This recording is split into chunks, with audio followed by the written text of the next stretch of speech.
Assalamualaikum warahmatullahi wabarakatuh. Nama saya Anissa Febiola, NPMC 10170200, Prodi S1 Akuntansi. Di sini saya akan menjabarkan beberapa materi yang sudah saya buat. Yang pertama ada akuntansi. Ada definisi akuntansi yang berasal dari kata akuntansi atau accounting atau konstituensi yang diserap ke dalam bahasa Indonesia. Akuntansi berarti sebuah aktivitas atau proses dalam mengidentifikasi, mencatat, mengklasifikasi, mengolah, dan menyajikan data yang berhubungan dengan keuangan atau transaksi agar mudah dimengerti dalam mengambil keputusan yang tepat. Akuntansi merupakan bagian yang penting dalam perusahaan jika Anda mengelola bisnis. Fungsi akuntansi membantu pemilik usaha mengetahui kondisi perusahaan dan mengambil keputusan untuk perusahaan. Selanjutnya ada klasifikasi bidang akuntansi. Yang pertama ada akuntansi keuangan atau financial accounting. Bidang ini berkaitan dengan akuntansi suatu unit ekonomi secara keseluruhan. Akuntansi keuangan berhubungan dengan pelaporan keuangan untuk pihak-pihak di luar perusahaan, laporan keuangan yang meliputi neraca, laporan laba rugi dan laporan perubahan modal, atau laporan laba ditahan selama jangka waktu tertentu. Yang kedua, ada akuntansi pemeriksaan atau auditing. Dalam pemeriksaan akuntansi atau auditing, dilaksanakan kegiatan pemeriksaan terhadap hasil pencatatan dan laporan dalam keuangan. Bidang ini berhubungan dengan audit yang secara bebas dilakukan pada laporan dihasilkan oleh akuntansi keuangan. Nomor 3, ada akuntansi biaya atau cost accounting. Akuntansi biaya merupakan bidang akuntansi yang mencatat dan menghitung serta menganalisis sebuah data biaya pada suatu perusahaan industri dalam usaha menentukan besarnya harga pokok produksi suatu barang atau produk. Yang keempat, ada akuntansi manajemen atau manajemen accounting. Akuntansi manajemen adalah bidang akuntansi yang bertujuan untuk memberikan informasi kepada manajemen dalam menjalankan usahanya. Yang kelima, ada akuntansi perpajakan.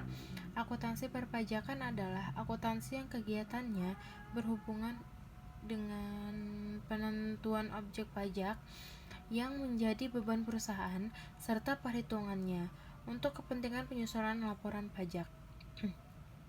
Yang keenam, di sini ada peranggaran atau budgeting. Peranggaran merupakan bidang akuntansi yang menyusun anggaran baik pendapatan maupun biaya. Anggaran merupakan pedoman bagi perusahaan, perorangan atau pemerintah dalam melakukan kegiatan finansialnya di masa yang akan datang. Yang ketujuh, ada akuntansi pemerintahan atau governmental accounting.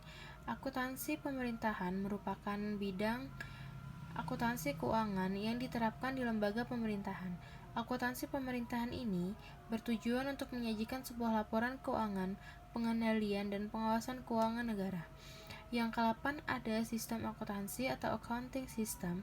Sistem akuntansi merupakan bidang akuntansi yang melaksanakan kegiatan dengan merancang cara melakukan pencatatan akuntansi agar aman, efektif, dan efisien. Yang ke-9 ada akuntansi anggaran atau budgetary accounting. Di mana akuntansi anggaran adalah akuntansi yang kegiatannya berhubungan dengan pengumpulan dan pengolahan data operasi keuangan yang sudah terjadi, serta taksiran kemungkinan yang akan terjadi untuk kepentingan penetapan rencana operasi keuangan perusahaan atau anggaran dalam suatu periode tertentu.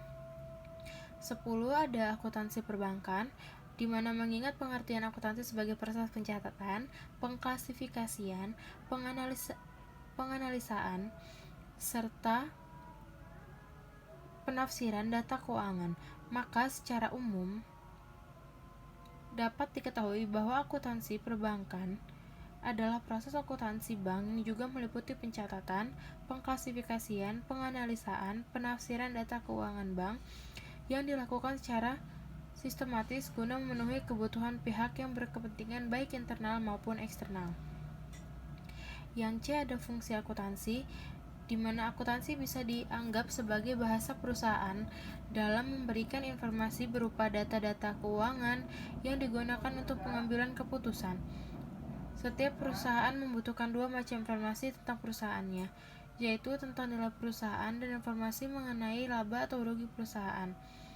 Dengan akuntansi, Anda dapat mengetahui jumlah modal yang dimiliki perusahaan dan perkembangan perusahaan pada periode tertentu. Proses akuntansi juga bisa menjadi dasar perhitungan pajak dan untuk menentukan kebijakan manajemen perusahaan. Dengan proses akuntansi, Anda juga dapat menjelaskan kepada pihak ketiga seperti bank atau investor mengenai kondisi perusahaan dengan tepat ketika suatu waktu Anda memerlukan kredit usaha.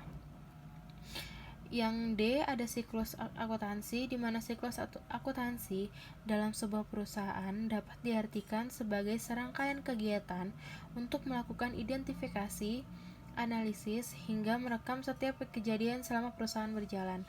Umumnya, proses tersebut dijalankan dalam kurun waktu 1 tahun. Lalu, pada akhir tahun hasil proses tersebut dilaporkan kepada perusahaan. Proses akuntansi ini terus berulang membuat sebuah siklus yang dikenal sebagai siklus akuntansi. Selanjutnya ada penjelasan dalam siklus akuntansi. Yang pertama ada jurnal umum, memiliki pengertian sebagai jurnal yang dipergunakan untuk tempat melakukan pencatatan bagi segala jenis bukti transaksi keuangan yang muncul akibat terjadinya berbagai transaksi keuangan perusahaan dalam suatu periode tertentu. Pada umumnya, jurnal ini dipergunakan dalam akuntansi perusahaan jasa karena pada prinsipnya segala transaksi dalam perusahaan jasa dapat dicatat secara kronologis. Sedangkan pada akuntansi perusahaan dagang lebih efektif menggunakan jurnal khusus. Yang kedua ada jurnal penyesuaian. Dalam suatu kegiatan akuntansi, ada sebuah jurnal yang bermanfaat untuk menetapkan saldo catatan akun pada buku besar di periode akhir. Jurnal tersebut adalah jurnal penyesuaian. Tak hanya itu, jurnal ini juga berfungsi untuk menghitung beban dan pendapatan pada periode yang bersangkutan. Secara luas, pengertian dari jurnal penyesuaian sendiri merupakan jurnal yang dibuat pada proses pencatatan perubahan saldo di dalam akun yang pada akhirnya akan mencerminkan saldo pada jumlah yang sesungguhnya. Sedangkan ayat jurnal penyesuaian merupakan jurnal yang dibuat untuk proses mencatat perubahan saldo pada beberapa akun. Tujuannya agar saldo menunjukkan jumlah yang sesungguhnya. Yang ketiga ada jurnal penutup. Jurnal yang dibuat pada akhir periode akuntansi untuk menutup akun-akun nominal sementara. Akibat penutupan ini, saldo akun-akun tersebut akan menjadi nol pada awal periode akuntansi. Selanjutnya jurnal pembalik. Jurnal pembalik adalah jurnal yang dibuat untuk membalik ayat jurnal penyesuaian yang berkemungkinan menimbulkan akun pada neraca saldo.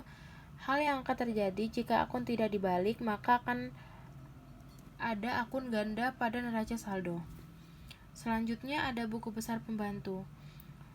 Buku besar pembantu atau subsidiary ledger adalah perpanjangan dari buku besar umum yang mencatat lebih detail dan spesifik mengenai transaksi tertentu. Selanjutnya ada buku besar umum.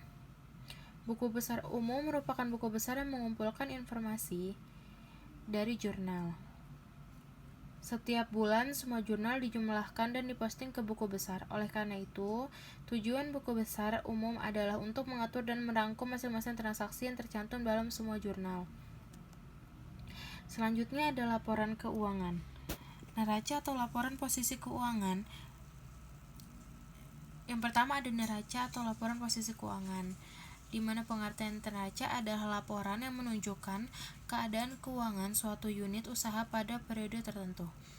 Keadaan keuangan ini ditunjukkan dengan jumlah harta yang dimiliki yang disebut aktiva, dan jumlah kewajiban perusahaan yang disebut pasiva, atau dengan kata lain aktiva adalah investasi di dalam perusahaan, dan pasiva merupakan sumber-sumber yang digunakan untuk investasi tersebut. Yang kedua ada komponen laporan keuangan neraca. Sebagaimana telah diketahui bahwa komponen laporan posisi keuangan atau neraca adalah pasiva dan aktiva. Pasiva itu terdiri dari dua elemen kewajiban adalah Yang pertama, kewajiban kepada pihak luar yang disebut hutang, dan yang kedua, kewajiban terhadap pemilik perusahaan yang disebut modal. Selanjutnya ada format laporan keuangan. Bentuk atau format laporan posisi keuangan atau neraca yang sering ditemui dalam praktek adalah yang pertama ada format neraca, yaitu rekening T. Bentuk ini menyajikan aktiva disusun di bagian kiri dan pasiva di bagian kanan. Untuk urutannya adalah seperti berikut. Pertama, aktiva lancar, investasi jangka panjang, aktiva tetap berwujud, aktiva tetap tidak berwujud, aktiva lain-lain. Yang kedua ada pasiva, dan yang ketiga ada hutang, di mana hutang lancar, hutang dagang, hutang wesel, uang muka, hutang biaya, hutang lancar lain-lain.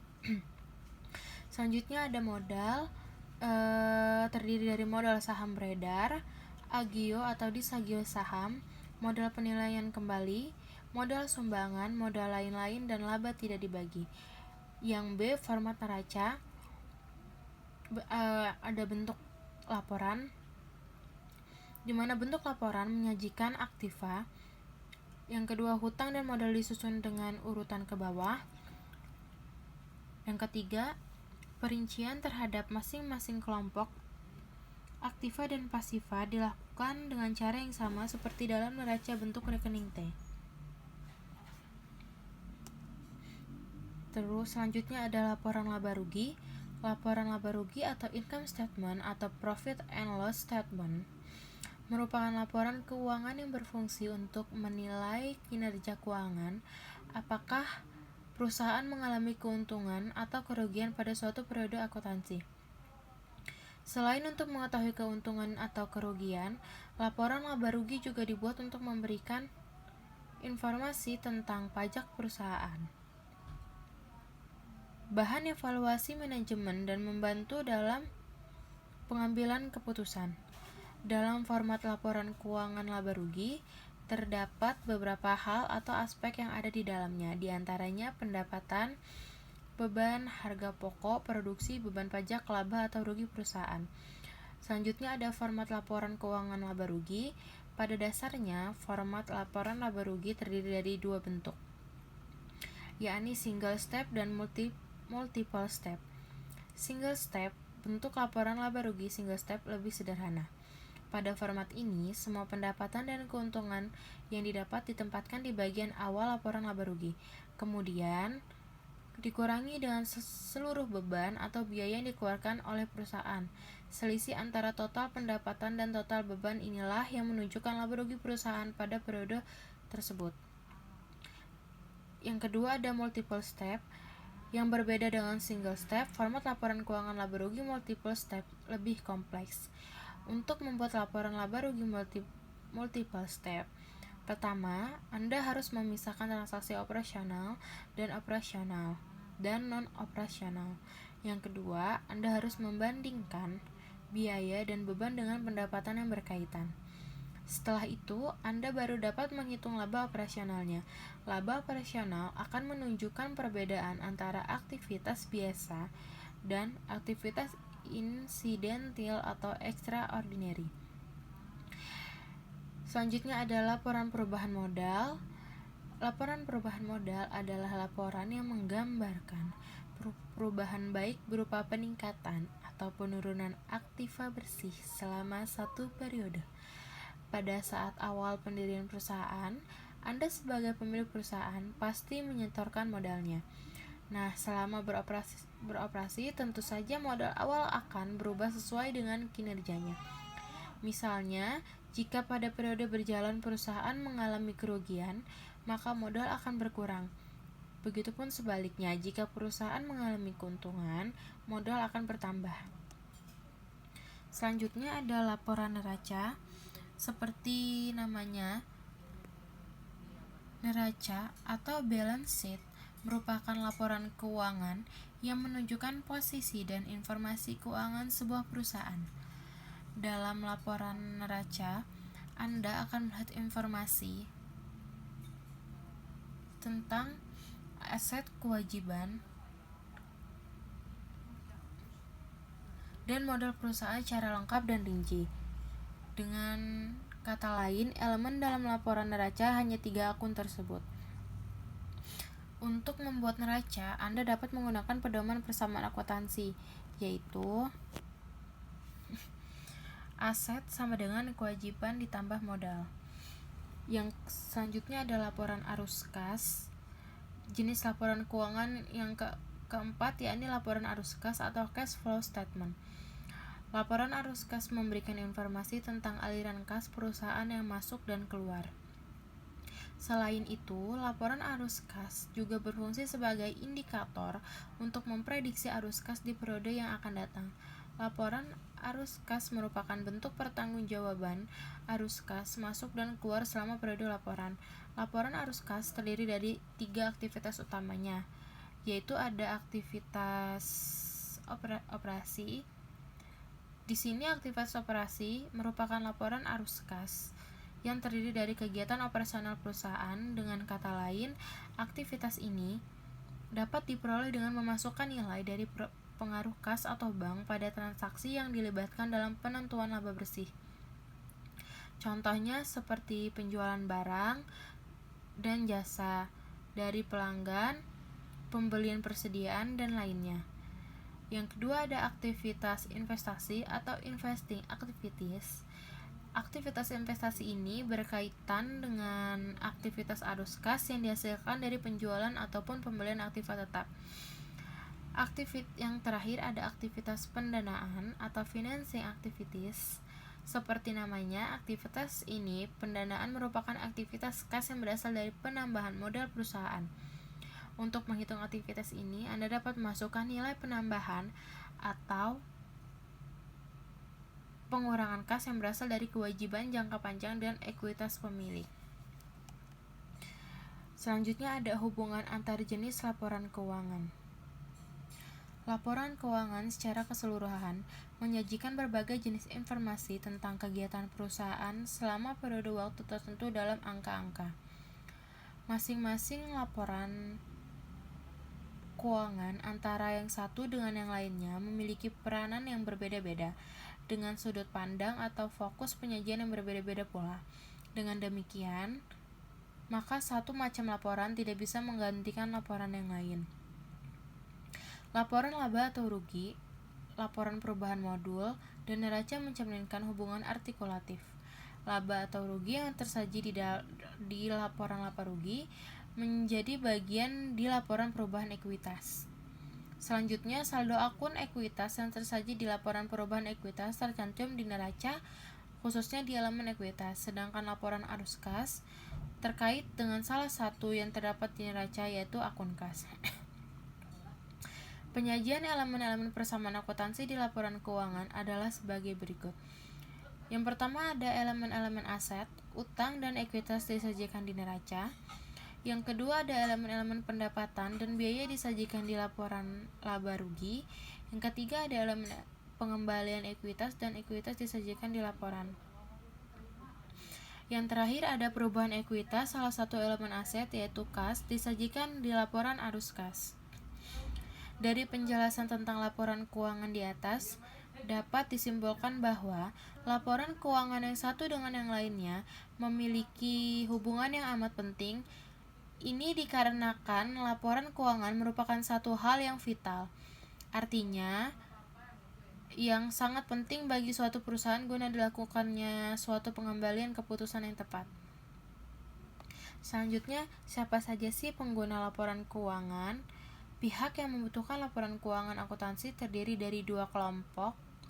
Yang pertama dari internal perusahaan itu sendiri, dan yang kedua dari eksternal perusahaan atau pihak yang berada di luar perusahaan. Di pihak internal perusahaan merupakan pihak yang secara langsung berkaitan dengan aktivitas operasional perusahaan, terutama oleh manajer dalam divisi apapun itu. Laporan keuangan akuntansi sangat penting bagi manajer. Laporan keuangan digunakan untuk mengambil keputusan kebijakan dalam operasi perusahaan bagi seorang manajer. Baik itu keputusan-keputusan strategis perusahaan dan rencana-rencana yang akan dijalankan untuk memaksimalkan keuntungan. Semuanya berasal dari laporan keuangan sebagai bahan dasarnya. Yang kedua, ada pihak eksternal perusahaan, di mana pengguna laporan keuangan dari eksternal perusahaan ini banyak sekali. Menurut standar akuntansi keuangan yang dirilis oleh IAI tahun 2002 2-3, pengguna laporan keuangan dari luar perusahaan berikut diantaranya. 1. Investor. Seorang investor atau penanaman modal dalam perusahaan juga dengan para penasihatnya berkepentingan mengetahui hasil dari investasi mereka, juga dengan segala risiko yang melekat dan mungkin akan ditimbulkan dari investasi yang telah mereka keluarkan untuk perusahaan. Kepentingannya sangat sederhana, mendapatkan laba, dan juga memutuskan apakah mereka tetap akan menjadi investor, mengurangi jumlah kepemilikan saham, atau bahkan menarik diri menjual saham dari perusahaan. Investor juga tertarik dengan informasi mengenai kemampuan perusahaan dalam membayar dividen untuk mereka. Yang kedua, ada karyawan. Karyawan perusahaan atau kelompok yang mewakili suara mereka juga membutuhkan informasi mengenai tingkat profitabilitas dan tingkat stabilitas perusahaan. Karyawan ingin tahu informasi untuk mengetahui kemampuan perusahaannya dalam memberikan tingkat upah atau gaji mereka. Karyawan juga ingin tahu tentang informasi kesempatan kerja dan informasi manfaat pensiun. Yang ketiga, ada kreditur. Pemberi pinjaman atau kreditur juga ingin tahu apakah pinjaman yang telah mereka berikan dan juga bunganya bisa dibayarkan ketika sudah jatuh tempo nanti. Pemberi pinjaman ini bisa bank atau lembaga bukan bank atau individu dan entitas lainnya. Yang keempat, ada pemasok rekanan dan kreditur usaha. Pemasok atau rekanan seperti pemasok bahan baku perusahaan menggunakan laporan keuangan untuk mengambil keputusan apakah jumlah nominal yang terutang akan terbayar saat tiba jatuh tempo nanti. Kreditur usaha memerlukan informasi untuk kepentingan apabila perusahaan yang diutangi adalah pelanggan utama perusahaan pemasok, dan kelangsungan hidup pemasok ini tergantung pada mereka. Yang kelima, ada pemerintah. Kepentingan pemerintah dominan berkaitan dengan pajak. Pemerintah butuh laporan keuangan perusahaan untuk mengatur aktivitasnya, menyusun data statistik untuk kepentingan negara tentunya, dan yang utama adalah menetapkan kebijakan pajaknya. Akuntansi yang digunakan di sini berbeda antara laporan akuntansi keuangan perusahaan, biasa disebut dengan akuntansi sipil perpajakan. Yang keenam, ada pelanggan. Jika suatu pelanggan terlibat dalam suatu perjanjian jangka panjang dengan perusahaan, mereka juga membutuhkan informasi tentang kelangsungan hidup perusahaan. Yang ketujuh, juga ada masyarakat. Masyarakat juga sebuah perusahaan bisa memberi pengaruh terhadap masyarakat dalam beberapa cara. Contohnya, jumlah orang yang menjadi pekerja di perusahaan, perlindungan untuk penanam modal dalam negeri. Informasi keuangan perusahaan bisa membantu masyarakat menyediakan info atau tren perkembangan terakhir tentang rangkaian aktivitas perusahaan. Terus selanjutnya saya akan menjelaskan tentang perbedaan laporan keuangan perusahaan dagang dan jasa. Jika perusahaan jasa, perusahaan jasa berbeda dengan perusahaan manufaktur. Perusahaan jasa memiliki laporan keuangan yang mirip dengan perusahaan dagang, hanya saja tidak memiliki persediaan barang dagang dalam laporan neracanya. Bentuk dari produknya merupakan layanan sehingga tidak memiliki wujud layaknya produk dari perusahaan dagang maupun manufaktur. Kalau perusahaan dagang tidak memiliki persediaan yang rumit layaknya perusahaan manufaktur. Perusahaan dagang dalam menghitung harga pokok penjualannya hanya membutuhkan laporan stok opname dari persediaan barang dagang yang dimilikinya. Perusahaan dagang juga tidak mengenal persediaan bahan baku maupun persediaan barang dalam proses.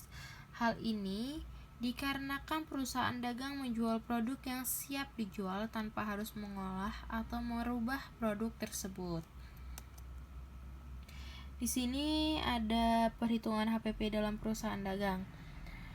Harga pokok penjualan udah Andi. Persediaan di sini persediaan barang dagang awalnya 15 juta. Terus pembeliannya 75 juta, beban angkut pembeliannya 1 juta, dan total pembeliannya seluruhnya 76 juta.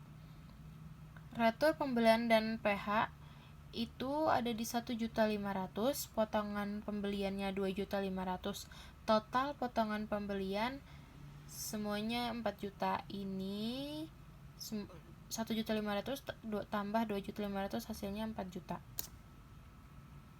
Total pembelian bersih itu 76 juta dikurang 4 juta hasilnya 72 juta. Barang tersedia untuk dijual 87 juta. Persediaan barangnya ada 12.500.000 dan harga pokok penjualannya 74.500.000. Dari tabel di atas dapat diketahui secara sederhana bahwa harga pokok penjualan per tanggal 31 Maret 2017 dari usaha Uda Andi adalah sebesar 74.500.000. Pada dasarnya, untuk menyusun patokan harga pokok penjualan, sebuah usaha membutuhkan informasi dari laporan neraca lanjur. Sebelum menyederhanakannya dan menjadikannya dalam beberapa komponen inti penyusunan perhitungan HPP seperti contoh di atas, untuk memperoleh HPP yang akurat, maka laporan neraca lajur yang dimiliki sebuah perusahaan pun harus tepat. Perhitungan neraca lajur disarankan untuk tepat dan teliti agar pengembalian harga pokok sesuai dengan yang diperlukan. Selain itu, pertimbangan harga dengan kompetitor juga bisa berpengaruh, tetapi sebagai pemilik usaha, Anda tentunya bisa mengambil nilai yang sesuai dengan kualitas produk dan beberapa pertimbangan seperti di atas. Selanjutnya ada standar akuntansi, di mana standar akuntansi adalah suatu metode dan format baku dalam penyajian informasi laporan keuangan suatu kegiatan usaha. Standar akuntansi dibuat, disusun, dan disahkan oleh lembaga resmi Standard Setting Body. Yang pertama, Standar Akuntansi Keuangan atau SAK.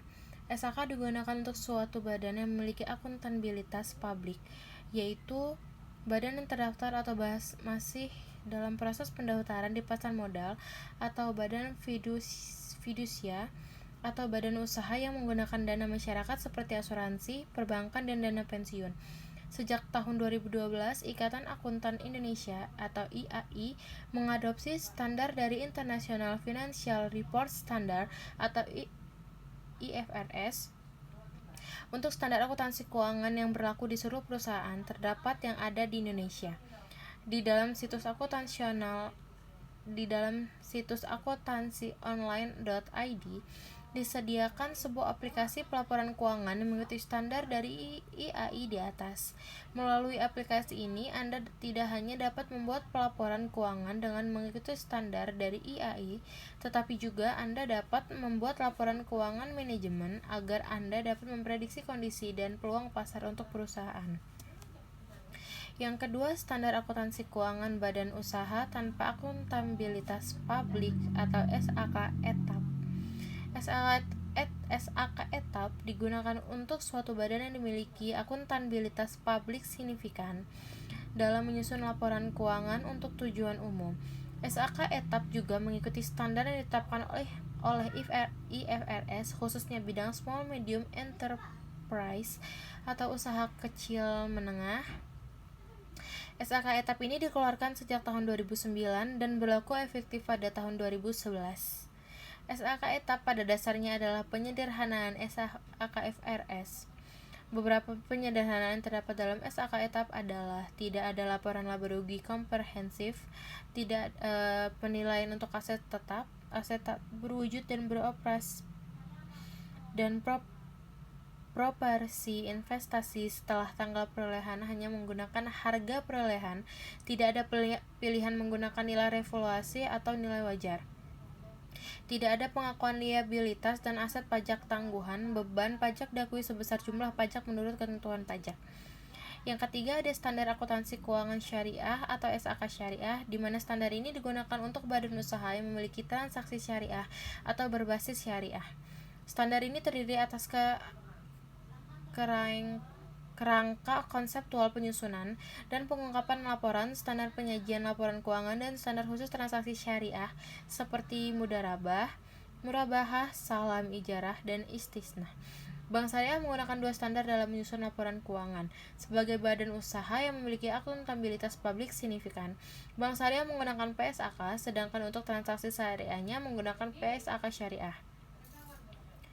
Yang keempat ada standar akuntansi pemerintah atau SAP. SAP dinyatakan dalam bentuk pernyataan standar akuntansi pemerintah PSAP, dilengkapi dengan pengantar standar akuntansi pemerintahan dan disusun mengacu kepada kerangka konseptual akuntansi pemerintahan.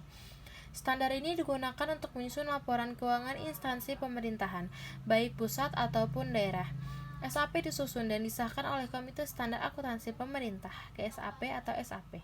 SAP berbasis akrual ditetapkan dalam PP nomor 71 tahun 2010. Instansi masih diperkenankan menggunakan PP nomor 24 tahun 2005. SAP berbasis kas menuju akrual sampai tahun 2014. Selanjutnya saya akan menjelaskan tentang perbedaan SAK dan PSAK. Jika SAK menggunakan judul laporan laba rugi, sedangkan PSAK umum menggunakan judul laporan laba rugi komprehensif. Dalam catatan atas laporan keuangan, perbedaannya terletak pada pengungkapan modal dalam SAK tidak sama dengan pengungkapan modal dalam PSAK umum. Selanjutnya ada badan usaha. Pertama, perseroan terbatas merupakan badan usaha dan besarnya modal perseroan tercantum dalam anggaran dasar. Kekayaan perusahaan terpisah dari kekayaan pribadi pemilik perusahaan sehingga memiliki harta kekayaan sendiri. Setiap orang dapat memiliki lebih dari satu paham yang menjadi bukti pemilik perusahaan. Pemilik saham mempunyai tanggung jawab yang terbatas, yaitu sebanyak saham yang dimiliki. Apabila utang perusahaan memiliki kekayaan perusahaan, maka kelebihan utang tersebut tidak menjadi tanggung jawab para pemegang saham. Apabila perusahaan mendapatkan keuntungan, maka keuntungan tersebut dibagi sesuai dengan ketentuan ditetapkan. Pemilik saham yang akan memperoleh bagian keuntungan yang disebut dividen yang besarnya tergantung pada besar kecilnya keuntungan yang diperoleh perusahaan terbatas. Selain berasal dari saham, modal PT dapat pula berasal dari obligasi. Keuntungan yang diperoleh para pemilik obligasi adalah mereka mendapatkan bunga tetap tanpa menghiraukan untung atau ruginya perusahaan terbatas tersebut. Yang kedua ada persekutuan, di mana organisasi bisnis persekutuan didirikan 2 orang atau lebih. Jika terjadi hutang, maka anggota-anggotanya harus bertanggung jawab untuk melakukan pelunasan. Terkait pencatatan transaksi, organisasi bisnis persekutuan harus memisahkan transaksi usaha dan transaksi pribadi masing-masing anggotanya. Yang ketiga ada perseorangan. Organisasi bisnis perorangan dijalankan seseorang pribadi. Toko kelontong pribadi di rumah sendiri merupakan contoh usaha perorangan. Pemilik usaha ini bertanggung jawab terhadap seluruh operasional usahanya. Jika usahanya punya hutang, maka dia sendiri harus melunasi hutangnya termasuk penjual aset-aset pribadinya.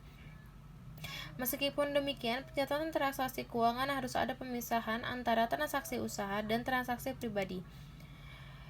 Selanjutnya saya akan menjelaskan likuidasi. Prosedur likuidasi dalam Undang-Undang 40 Nomor 2007 diatur dalam pasal 142 sampai 152 Undang-Undang 40 atau 07, khususnya pasal 147 sampai dengan 152 Undang-Undang 40/07, di mana saya membagi tahapan proses likuidasi tersebut menjadi 3 tahapan. Tahap pertama melakukan pengumuman surat kabar dan berita negara Indonesia, dilanjutkan dengan pemberitahuan kepada Menteri untuk dicatat dalam daftar perseroan bahwa perseroan dalam likuidasi. Pemberitahuan kepada Menteri ini dilakukan notaris melalui Sismin Bakum. Dalam pengumuman tersebut diterangkan mengenai dasar hukum pembayaran, tata cara pengajuan tagihan, jangka waktu pengajuan tagihan, dan juga nama dan alamat likuidator. Sejalan dengan itu, likuidator juga melakukan pencatatan terhadap harta-harta dari perusahaan, aktiva dan pasiva, termasuk di dalamnya pencatatan nama-nama dari kreditor beserta tingkatannya, dan hal lainnya terkait tindakan pengurus dalam proses likuidasi dalam pasal 147 Undang-Undang 40/2007. Tahap kedua melakukan pengumuman surat kabar dan BNRI. Dalam pengumuman kedua ini, likuidator juga wajib memberitahukan kepada Menteri tentang rencana pembagian kekayaan hasil likuidasi. Laporan ini dilakukan oleh likuidator dengan cara memberitahukan dengan surat tercatat kepada Menteri terkait. Pasal 149 ayat 1 Undang-Undang 40/2007. Tahap ketiga dan terakhir melakukan RUPS tentang pertanggungjawaban proses likuidasi yang sudah dilakukan Pasal 152 Ayat 1 Undang-Undang 40/2007. Dalam hal RUPS menerima pertanggungjawaban proses likuidasi yang sudah dilakukan, maka dilanjutkan dengan pengumuman kepada surat kabar yang kemudian disusul dengan pemberitahuan kepada Menteri bahwa proses likuidasi sudah berakhir. Pemberitahuan kepada Menteri ini dilakukan notaris melalui Simin Bakum Pasal 152 Ayat 3 Undang-Undang 40/2007. Selanjutnya saya akan menjelaskan tentang pelaporan segmen. Di mana pelaporan segmen adalah pelaporan informasi keuangan menurut segmen operasi yang dijalankan oleh suatu perusahaan. Informasi segmen bisa disajikan di dalam batang tubuh laporan keuangan sebagai catatan atas laporan keuangan, atau di dalam skenario terpisah yang merupakan bagian integral dari laporan keuangan. Segmen-segmen usaha baik yang dimiliki oleh perusahaan yang produknya terdiversifikasi ataupun perusahaan multinasional mungkin sekali memiliki resiko dan tingkat return yang berbeda-beda satu sama lain sehingga informasi segmen dibutuhkan oleh dan relevan bagi pengguna laporan keuangan. Selanjutnya ada periode pelaporan keuangan yaitu periode kalender. Biasanya periode ini sering digunakan oleh perusahaan karena periode ini dimulai dari 1 Januari sampai 31 Desember. Periode fiskal biasanya dimulai dengan hari pertama dalam dalam sebulan dan berakhir 12 bulan kemudian pada hari terakhir dalam sebulan. Ada periode interim. Periode ini biasanya sama dengan periode bulanan dan kuartalan, dan periode tahunan. Periode ini biasanya seperti periode berjalan. Selanjutnya ada pelaporan interim. Interim adalah laporan keuangan diterbitkan di antara dua laporan keuangan tahunan. Laporan keuangan interim dapat disusun secara bulanan, triwulan, atau periode lainnya yang kurang dari setahun dan mencakup seluruh komponen laporan keuangan sesuai standar akuntansi keuangan. Secara konseptual, laporan keuangan interim menyediakan informasi yang lebih tepat waktu tapi kurang lengkap dibandingkan dengan laporan keuangan tahunan. Pandangan tentang laporan interim terdapat dua pandangan. Yang pertama, pandangan yang menganggap periode interim sebagai dasar periode akuntansi dan menyimpulkan bahwa hasil operasi tiap periode ditentukan dengan cara yang sama seperti pada periode tahunan. Sedangkan yang pandangan kedua, pandangan yang menganggap periode interim sebagai bagian yang integral dengan periode tahunan. Sekian presentasi dari saya akhiri. Wassalamualaikum warahmatullahi wabarakatuh.